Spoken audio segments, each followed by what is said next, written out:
Congressman Eric Swalwell would be the youngest president in American history if he wins the Democratic nomination and the general election. He's one of 3 candidates younger than 40 in the race. I brought that up with him in this Web Extra. You're the 3rd youngest Democrat running for president.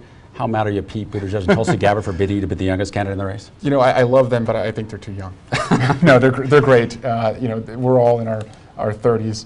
I never thought that, you know, this time in my life I'd be running for president. I've got 2 kids under 2, but there's a sense of urgency, and I'm impatient. I see a government that's just going crisis to crisis, and I'm of a generation that wants to do something about this. I think that's why you're seeing so many people across the country step up. We elected in this last Congress 28 people in their 40s and under across America. I think that's the country signaling it wants new energy, new ideas, and new leadership. All 3 of you in your 30s, all 3 of them makes all 3 of you millennials. What do you think about a millennial as the next president? Is the country ready for a millennial to lead this country? You know, in terms of just overall experience and maturity, even just in terms of knowing what's gone on in the country. Certainly, I mean, I'm older than you, so I mean, I've seen more than you have in this country. And I know that the avocado makers of America will expect that there will be avocado toast now in the White House, because that's a very millennial thing. But no, you know, I come to this race with some of the most national security experience, you know, being in the Congress on the Homeland Security Committee